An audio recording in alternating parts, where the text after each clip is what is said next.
मला दिसत नाहीये असा फील घेऊन जेव्हा माणूस जगायला लागेल ना, तेव्हा तो खरा आंधळा वाटेल. आणि मी एका आंधळ्याची सेवा करतोय, तिला वाढवतोय, तिला मोठं करतोय, ही भावना आपोआप त्या व्यक्तीच्या अंगात पण येईल असं मला वाटतं, विचारात येईल, आचारात येईल. आणि तो भाग खूप महत्वाचा आहे असं मला वाटतं. आणि मला धन्य वाटतं की आज मी ही मालिका स्वीकारली.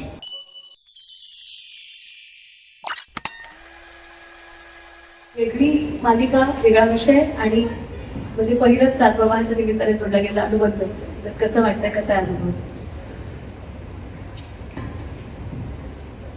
आज 3 वर्षांनी मी मालिका करतोय, म्हणजे मला थोडा कंटाळा आला होता. पण स्टार प्रवाहाच्या वाहिनीवर आम्ही आनंदी करत असताना मला असं वाटतं की गेल्या 3 वर्षात खूप काही चांगले बदल झाले. आम्ही ज्या ठिकाणी काम करतो ती जागा म्हणा, आमची माणसं म्हणा, आमचे निर्माती मंडळी, याच्याकडून खूप चांगला काहीतरी वेगळा फीडबॅक येतोय. आणि मी आतापर्यंत अशा मालिकांचं म्हणजे प्रमोशन बघितलं नव्हतं. एक तर मी आज पहिल्यांदा पाहतो. आणि असंच काहीतरी नवीन नवीन उपक्रम करून या मालिका पुढे आणल्या पाहिजे. खरंच ज्या चांगल्या आहेत, चांगल्या विचार मांडणाऱ्या आहेत, तर त्याच्यातून समाधान मिळतं. आणि समाधान मिळालं की माणूस चांगला काम करत जातो. असा एक अनुभव मला या निमित्ताने आला. जसं तुम्ही आता म्हणालात की अनुभव उत्तम आहे, पण आणखी एक अनुभव या निमित्ताने विचारावा असं वाटतं की सगळ्यात महत्वाचं, जेव्हा एखादी दिव्यांग व्यक्ती घरात असते, तिला घडवणं हा कुटुंबियांसाठी सगळ्यात मोठा टास्क असतो. तर तुम्ही भूमिकाच अशी करताय की जेवढी सकारात्मकता तिला देता येईल तेवढी सकारात्मकता आनंदीला तुम्ही दिली. आणि त्या पद्धतीने मला वाटतं मुळात सकारात्मकता असल्याशिवाय अशा गोष्टी करताच येत नाही. म्हणजे आपण पण जसं जगलं पाहिजे, आपण तशा विचारांची असली पाहिजे. एखाद्याला तयार करणं यासाठी काही वेगळी बुद्धिमत्ता लागते किंवा वेगळं शिक्षण लागतं असंही नाही. मनात असलं पाहिजे. असं वाटतं की या माणसाला जगवण्यासाठी आपल्याला काय करायला पाहिजे, या माणसाला आपल्यासारखं दिसलं पाहिजे, आपल्यासारखं ऐकलं पाहिजे, आपल्यासारखं पाहिलं पाहिजे. ही भावना जर माणसाच्या मनात असेल तर ती आपोआप उतरते आणि समोरच्याला तयार करते असं मला वाटतं. तर ती सकारात्मक, या मुळात मालिकेपेक्षा सकारात्मकता हा भाग खूप महत्वाचा आहे. आणि खूप काही चांगलंच सांगून जाणार आहे वेगळ्या पद्धतीने. तर त्यामुळे हे वेगळेपण या मालिकेमध्ये दिसेल. आणि मला असं वाटतं तुम्ही अगदीच विचित्र स्वभावाचे असाल, तुमच्या जगण्याची स्टाईल किंवा पद्धत वेगळी असेल, तर मला असं वाटतं या गोष्टी तुम्हाला करताच येणार. त्यांच्याकडून त्या होणारच नाही. आपण थोडे तरी समाजाभिमुख असलं पाहिजे असं मला वाटतं. आणि ते कुठेतरी थोडेसे गुण आपले, आपण पूर्ण 100% तसे नसतोच, कोणीही नसतं. पण मला असं वाटतं 50% गुण जरी त्या माणसं असतील चांगले, तर तो त्या पद्धतीनं त्याचं शरीरच बोलतं, त्याचे डोळे बोलतात, त्याचा आवाज बोलतो. तर या सगळ्या गोष्टी या मालिकेमध्ये खूप आवश्यक आहेत असं मला वाटतं. मला दिसत नाहीये असा फील घेऊन जेव्हा माणूस जगायला लागेल ना, तेव्हा तो खरा आंधळा वाटेल. आणि मी एका आंधळ्याची सेवा करतोय, तिला वाढवतोय, तिला मोठं करतोय, ही भावना आपोआप त्या व्यक्तीच्या अंगात पण येईल असं मला वाटतं, विचारात येईल, आचारात येईल. आणि तो भाग खूप महत्वाचा आहे असं मला वाटतं. आणि मला धन्य वाटतं की आज मी ही मालिका स्वीकारली. स्वीकाराविषयी वाटली याला काही कारण असतील ना, तर ती चांगली कारण, काही पॉझिटिव्ह आहे. आम्ही पहिल्यापासून पॉझिटिव्हली विचार करत काम करतोय. आणि मला असं वाटतं ते धरून ठेवणं खूप महत्वाचं आहे. नाही तर नॉर्मली मालिकेमध्ये बरेच गट असतात. हे मी अनुभवले म्हणून सांगतो, मी कोणाला वाईट म्हणत नाही. पण मला असं वाटतं की या मालिकेत गट नाहीये, या मालिकेत एक समूह आहे. तो समूह काम करतोय. आणि असे समूह मला असं वाटतं आयुष्यात यशस्वी होतात. मनपूर्वक धन्यवाद सर. आनंदी, तुझ्याशी गप्पा मारताना तुझ्याहीसाठी हा नवखा अनुभव आहे. तर पहिल्यांदा जेव्हा अशा पद्धतीची भूमिका तुझ्या समोर येणार आहे, तर तेव्हा मनात आलेली पहिली भावना कोणती होती? सगळ्यात आधी तर मी स्टार प्रवाहाचे सतीश सरांचे, आमचे डिरेक्टर अनिकेत सर, कुणाल दादा, हे सगळ्यांचे खूप मनापासून आभार मानते. कारण ही अशी गोष्ट करावीशी वाटणे यालाही खूप करेज लागतं. त्यामुळे ती त्यांनी ठरवलं की ती करावी अशी, त्याच्याबद्दल मी खूप ग्रेटफुल आहे. आनंदी ही खरं तर आनंदीची गोष्ट ही सकारात्मक आपण म्हणतोय तर त्याची पहिली पायरी काय असते तर ऍक्सेप्टन्स. तिने ऍक्सेप्ट केलेलं आहे की this is her state, but it is only a part of her life. तिला दिसत नाही हे तिचं आयुष्य नाहीये, ते तिच्या आयुष्याचा एक छोटासा भाग आहे. आणि आता जी आम्ही मालिकेतनं जी गोष्ट दाखवणार आहोत ती ही आहे की सकारात्मकता आणि त्याने ती आयुष्याकडे पुढे कशी बघते, तिचं आयुष्य ती कसं लीड करणार आहे. त्यामुळेच मघाशी तू म्हणाली तसंच की तिला दिसत नसलं तरी तिची दृष्टी आहे, तिचा एक वेगळा दृष्टिकोन आहे आणि तो काय आहे तो हा आम्ही या मालिकेतनं दाखवण्याचा प्रयत्न करणार आहोत. जेव्हा आम्ही याच्याबद्दलचे वर्कशॉप्स सुरू केले, खरं तर अशी इतकी आव्हानात्मक भूमिका घेताना मला पर्सनली खूप डिफरन्सेस जाणवले स्वतःच्या बाबतीत. कारण आपण खूप गोष्टी फॉर ग्रांटेड घेतो. Vision is one of them की जे आपण खूपच फॉर ग्रांटेड धरलेलं असतं. पण अगदी छोट्या छोट्या गोष्टी, चालणं, बोलणं, जेवण करणं, पाणी पिणं, या सगळ्यांमध्ये इतक्या वेगवेगळ्या छोटे छोटे अनुभव आम्ही एक्सपिरियन्स केले, ज्याच्यामुळे ही भूमिका आणखीन समृद्ध करता येईल असं मला ते सगळे वर्कशॉप्स झाले. त्या वर्कशॉपचा एखादा अनुभव सांगू शकशील का आमच्यापर्यंत? नक्कीच. मला आठवतं आम्ही नुपूर जोशीला भेटलो होतो आमच्या दुसऱ्या दिवशी वर्कशॉपच्या. आणि अगदीच आम्ही तिला असा साधा प्रश्न विचारला होता की तुला कधी प्रेम झालंय का? तर तिने खूप छान उत्तर दिलं होतं की हो, मला एक कॉलेजमध्ये मुलगा आवडला होता. आणि आम्ही तिला विचारलं होतं की कसं, पण तू त्या मुलाला कधी बघितलं पण नाही, मग तुला कसा आवडला तो? तर ती म्हणाली तो परफ्यूम जो लावून यायचा तो मला खूप आवडला आणि तो गिटार वाजवायचा ते मला खूप आवडलं. तर त्याने तिला त्याच्याविषयी आधी आकर्षण वाटलं. मग तिने तिच्या मैत्रिणींना विचारलं की बरं मग हा दिसतो कसा? मग त्यांनी तिला सांगितलं की नाही, तो ठीकच आहे, तो काही एवढा काही छान नाही दिसत. मग त्यानंतर तिने आणखीन त्यांना विचारलं की मग त्याला काय आणखीन कसा दिसतो, तुला दाढी आहे का, किती उंचीचा आहे, असं वगैरे. आणि त्यामुळे त्याच्यावरनं तिला ही एक फिलिंग जी आपण खरं तर खूप फक्त फिजिकल अशी मानतो, ती किती डीपर लेवलची आहे हे तिच्या सगळ्या बोलण्यातनं आम्हाला त्या दिवशी कळलं. त्यामुळे हा एक खूप वेगळा अनुभव होता. नंतर एक वेळेबद्दलचा आम्ही आधी पहिल्या दिवशी आम्हाला प्रश्न पडला होता की वेळ कशी सांगता तुम्ही, किती वाजलेत वगैरे. तर त्याच्याबद्दलचं आता टेक्नॉलॉजिकली खूप ऍडव्हान्स झालेल्या आहेत गोष्टी, पण वेळ सांगताना पण एक स्पेसिफिक वॉच असतं ज्याच्यावरती ज्याच्या काट्यांच्या डिस्टन्सने काटे कसे शेप्ड आहेत, कसे कुठल्या अँगलवर आहेत, त्यांनी वेळ सांगितली जाते. तर ह्या पण इतक्या छोट्या की बाकीचे सगळे अवयव कसे यूज केले जाऊ शकतात या बाबतीत, हे खूप आम्हाला डीपर लेवलवरती अंडरस्टँड करायला मिळालं. आणि त्याचबरोबर कारण आम्ही तिघी जणी तो एक्सपिरियन्स एकत्र घेत होतो, त्यामुळे घरातलं वातावरण कसं असलं पाहिजे किंवा कसं असतं, तर हे आम्ही खूप छान पद्धतीने तिघी शिकू शकलो तिथे की ह्याच्यामध्ये नॉर्मल आणि अबनॉर्मल असं काहीच नाहीये. तर आपण तिघीही सेम आहोत, आपल्या तिघींनाही सेम प्रेम मिळालेलं आहे, सेम वागणूक मिळालेली आहे, आपलं सारखंच बालपण झालेलं आहे. त्यातली एक आव्हानात्मक भूमिका स्वतः आनंदीने कधी त्याच्याकडे आव्हान म्हणून बघितलेलं नाहीये. तिने त्याला ऍक्सेप्ट केलेलं असल्यामुळे तिच्यासाठी हे सगळं खूप आता सोपं झालेलं आहे. आधी तिला त्याच्याविषयीचे खूप प्रॉब्लेम्स झाले असतील का? नक्कीच ते होतात का? हो. पण त्याच्याकडे ती त्याच्यावरनं कशी मात करते तिच्या जिद्दीने, ही याच्यातली सगळी गोष्ट होती आणि ती आम्हाला त्या वर्कशॉप्समुळे खूप नीट समजली. मस्त.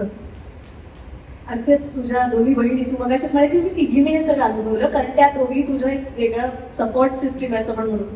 तुमचा खूप उत्तम बॉन्ड आहे. तर या बॉन्ड विषयी आम्हाला तुम्ही दोघी जणी सांगा ना, वयोश्री आणि अलापिक दोघी. आरती.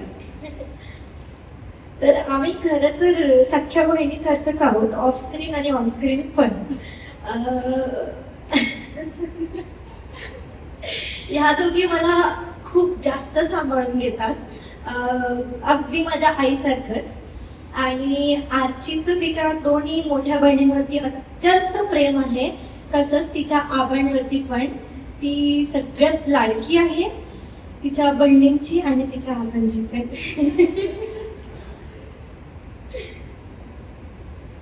आम्ही जेव्हा ते वर्कशॉप्स केले अटेंड तेव्हा आम्हाला एक एक्सरसाइज दिला होता की तिला क्लाइंट फोल्ड म्हणजे तिला तिच्या डोळ्यावर पट्टी बांधली होती आणि ती जी काही जागा होती जिथे आम्ही ते वर्कशॉप करत होतो तिथे आम्हाला तिला घेऊन फिरायचं होतं. तर अख्खा हातही त्या मॅमने आम्हाला धरू दिला नव्हता. फक्त एका बोटाच्या टचनी आम्हाला तिला अख्खं घर फिरवायचं होतं आणि त्याच्यात एकीकडे तिला काही गोष्टी सांगायच्या होत्या, एकीकडे तिला डिस्ट्रॅक्ट करायचं होतं. पण पूर्ण ते घर तिला बोटाच्या एका स्पर्शाने फक्त फिरवायचं होतं. आणि ही खूप महत्वाची आमच्यासाठी ऍक्टिव्हिटी होती कारण त्यातनं मला कळलं की ती किती विश्वास असायला लागेल तिचा आमच्यावर जेव्हा ती एका बोटाच्या स्पर्शाने फक्त आमच्या बरोबर सगळीकडे फिरतीये. मी आरती म्हणून या 2 लहान बहिणींची सगळ्यात मोठी बहीण आहे.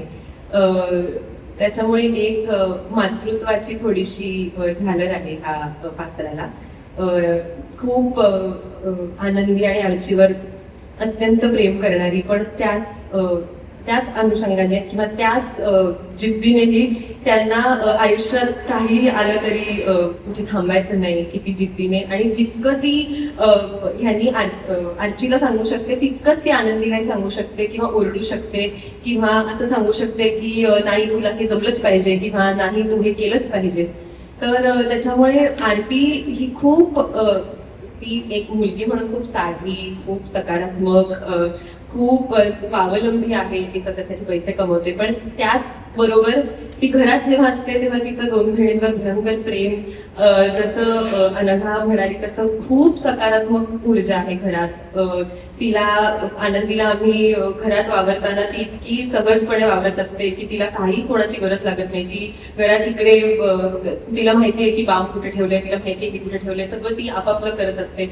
आणि मला असं वाटतं की ह्या सगळ्यात तिच्या कुटुंबाचा खूप मोठा सपोर्ट आहे. कारण काय जर कुटुंबानेच कुठेतरी जर पाहुणे किंवा कुठेतरी जर तिला अडकवून ठेवलं असतं तर तिला त्याच्या बाहेर पडताच आलं नसतं. जर तिला घराबाहेर पडूच दिलं नसतं त्या कुटुंबाने तर कदाचित तिला ते काही अनुभवताच आलं नसतं.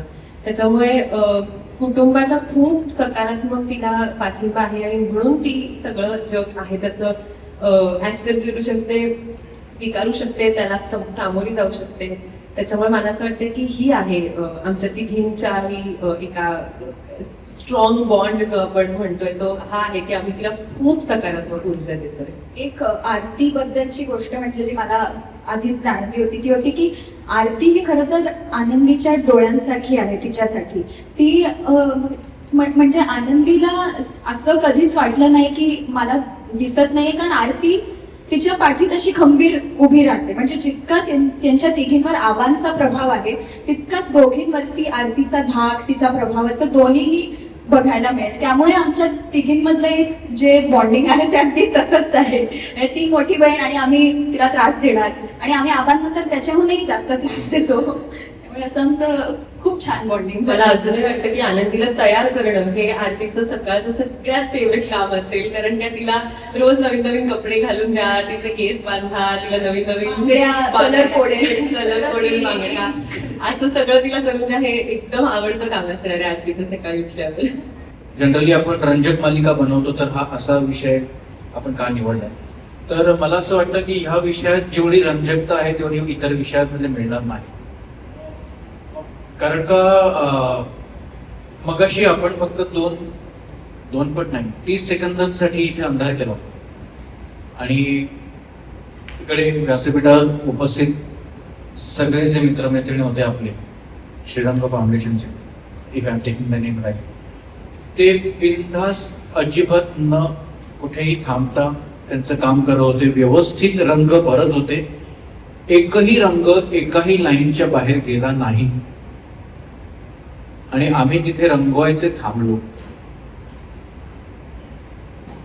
ह्यापेक्षा जास्त रंजकता काय असू शकते एखाद्या विषयात की आपण जे रोज करतोय ते आपण अचानक करता करता थांबलोय.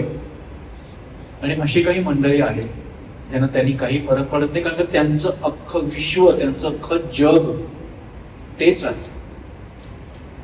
कोणीतरी खूप करेक्टली म्हटलं ना की आपण एखाद्या आंधळ्या माणसाला जाणवून देतो की त्याची गरज नसते, कारण का त्यांना आपल्यापेक्षा जास्त दिसत असतं. कधीतरी दिवे गेल्यानंतर तुम्ही तुमच्या घरात कधीतरी प्रयत्न करा अंधारात जाऊन मेणबत्ती आणायचं, न अडखळता आणि न धडपडता. मग आपल्याला कळेल की खरं तर आपल्याला किती कमी दिसतं, कारण का आपल्याला फक्त उजेडातच बघण्याची सवय आहे. अशा पद्धतीची मालिका, अशा पद्धतीचा विषय, आणि हा विषय करावासा का वाटणं, कारण का आज जसं अरुण सर म्हणाले की आज खरं तर प्रत्येक माणसाला आणि जगात प्रत्येकाला ना त्या सकारात्मकतेची गरज आहे. एक पॉझिटिव्ह पॉइंट ऑफ व्ह्यूची इतकी गरज आहे. आणि मुळातच ह्या मुलीचं नाव, या मालिकेचं नाव ठेवण्यामागचं कारण सुद्धा ते आहे की त्याच्या मागचा पॉइंट ऑफ व्ह्यू इतका पॉझिटिव्ह आहे आणि म्हणून ती आनंदी आहे. कोणत्याही प्रकारे ती स्वतःला किंवा तिच्या घरचे तिला कोणत्याही पद्धतीने, कोणत्याही प्रकारे, कोणत्याही मार्गाने ती कुठेतरी कोणाही पेक्षा कुठल्याही परिस्थितीत कमी आहे असं कधीच जाणून घेत नाही. कारण का, मग अशी ती स्वतः म्हणाल्याप्रमाणे अंधत्व हा तिच्या आयुष्याचा फक्त एक लहान भाग आहे, ते तिचं अख्खं आयुष्य नाहीये. आणि अशा एका पात्राबरोबर ज्याला सर्वसाधारण सामान्य माणसापेक्षा जास्त दिसतं, जास्त कळतं, अशा पात्राची, अशा एखाद्या व्यक्तिमत्वाची गोष्ट सांगणं हे स्टार प्रवाहाचं भाग्य आहे. कारण का आजपर्यंत स्टार प्रवाह अशाच खास लोकांबद्दल सुद्धा गोष्टी आणण्यात खूप खूप गर्व मानतो. जसे मी सावित्रीबाई ज्योतिबा फुले ही मालिका आपण घेऊन आलो, जसं आपण रंगमासा वेगळा ही घेऊन आलो होतो काही वर्षांपूर्वी मुलगी चालू ही मालिका घेऊन आलो. अशा वेगवेगळ्या विषयांवर, वेगवेगळ्या पद्धतीच्या समाजात असलेल्या गोष्टींवर मालिका करणं, ती गोष्ट सादर करणं, यात स्टार प्रवाहाला प्रचंड प्रमाणात अभिमान वाटतो. कारण का एखादी वाहिनी आहे, आपल्याला मालिका करायच्या असतात, हे तर क्रमप्राप्त आहेच, पण एक सामाजिक बांधिलकी जेव्हा तुम्ही महाराष्ट्राची नंबर 1 वाहिनी असतात तेव्हा तुमच्याकडे असते, ती सामाजिक बांधिलकी स्टार प्रवाह खूप उत्तमपणे निभावतोय असं मला वाटतं. आणि त्याचमुळे अशा वेगवेगळ्या पात्रांची आणि वेगवेगळ्या घटनांची कथानकं स्टार प्रवाह घेऊन येत आहे. त्याच्यासाठी अख्ख्या टीमचं खूप खूप अभिनंदन. आणि खरंच खूप अभिमान वाटतो की आज अशा वाहिनीमुळे आम्हाला सुद्धा ही संधी मिळते की आम्ही अशा गोष्टी रसिक प्रेक्षकांपर्यंत पोहोचवू शकतो. Thank you very much. इतक्या उत्तम पद्धतीने सरांनी याचं सगळ्याच उत्तर दिलं. सर, तुम्ही बोलत असताना मला मनापासून असं वाटत होतं की ज्या पद्धतीची आनंदीची गोष्ट आहे आणि तुम्ही ज्या जुनूनने मांडताय, तर त्याच्यासाठी हेच योग्य ठरेल कि ऊंची हो उड़ान तो हौसला भी ऊंचा होता है और मंजिल अगर साफ नजर आए तो आसमां का कद भी नीचा होता है. तर मला खात्री आहे की ही मालिका इतकं उत्तम काम करेल की आभाळाला आनंदी गवसणी घालेल, मालिका गवसणी घालेल आणि त्याची सकारात्मक झेप किती असू शकते हे बघायला आपण सगळेच सज्ज असू. आणि स्टार प्रवाह ज्या पद्धतीने काम करते ती झेप निश्चितपणे आपल्या सगळ्यांना सामावून घेणारी असेल याची मला खात्री वाटते.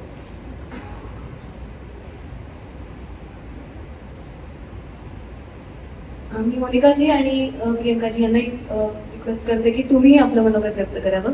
तुमच्या भावना यामागे काय? सगळेजण सगळेच बोललेत, पण मी एक नक्की मला सांगावं असं वाटतं की जेव्हा ही सिरियलचा प्रोमो होत होता तेव्हा मी सतीश सरांना एक प्रश्न विचारला होता की सतीश सरांनी सांगितलं होतं की ही आनंदी एक सुपर हिरो आहे आणि मी म्हणलं होतं का, आणि तेव्हा ते बोलले होते की सुपर हिरो ह्याच्यासाठी आहे की तिला दिसत नसलं तरी तिचे बाकी सेन्सेस खूप स्ट्रॉंग आहेत आणि हे आज मी खरोखर अनुभवलं. And I think I don't know what to say. I am too overwhelmed की आपण किती गोष्टी खरंच फॉर ग्रँटेड घेतो, बऱ्याच गोष्टींना व्हॅल्यू करत नाही. पण आज या पोरांचा कॉन्फिडन्स बघून, अनघा तुझी लाईफ स्टोरी ऐकून मला खरंच वाटतं की खरंच तुम्ही सगळे सुपर हिरो आहात. आणि आय होप की या सिरियलमधून आम्ही तेवढ्याच with that seriousness and with that sincerity आनंदीचा प्रवास आम्ही दाखवू.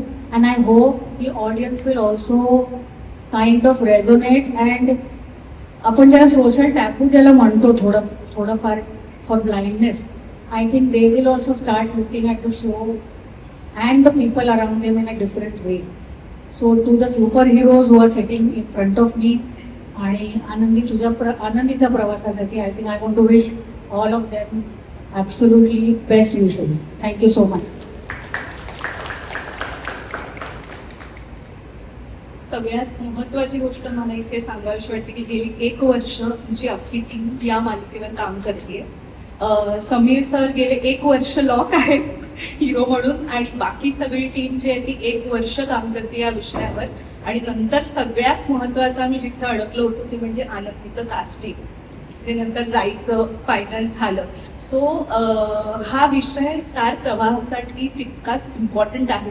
आणि जसं स्टार प्रवाह सर म्हणाले, मोनिका म्हणाली की सामाजिक बांधिलकीकडे बघण्याचा दृष्टिकोन, आणि याच्या आधी सुद्धा अबोली आणि रंग माझा वेगळा या वेगवेगळ्या मालिका आपण बघितल्यात. त्यानुसारच आनंदी या कोणत्या विषयावर ही मालिका आहे हे सगळ्यांनाच कळलंय. पण त्या पलीकडे जाऊन मी सांगते, जबरदस्त एंटरटेनमेंट पॅकेज आहे, ट्विस्ट अँड टर्न्स आहेत आणि जे सगळे अनएक्सपेक्टेड आहेत. सो पहिल्या एपिसोड पासून तुम्हाला सगळ्यांना खूप मजा येणार आहे हा अनुभव घेताना. कारण स्क्रिप्ट, प्रोमो आणि या सगळ्याच विषयावर जेव्हा आम्ही काम करतोय तेव्हा आम्ही काहीतरी वेगळं करतोय याचा आम्हाला सगळ्यांनाच खूप आनंद होतोय. सो मी त्यासाठी सगळ्या टीमचे आपलं कास्टिंग जे झालेलं आहे, आणि फक्त एवढीच कास्ट नाहीये एवढं मला एक सांगायचंय, कारण आम्ही सगळ्या कास्टला घेऊन नाही आलो, कारण प्रत्येक वीकमध्ये आम्हाला एक धमाके करायचे. सो जस्ट स्टे ट्यून, अजून खूप इंटरेस्टिंग पात्र, इंटरेस्टिंग कास्टिंग या शोवर येणार आहे. सो बघत राहा स्टार प्रवाह, आणि 30 मार्च पासून सोमवार ते शुक्रवार रात्री 9:30 वाजता.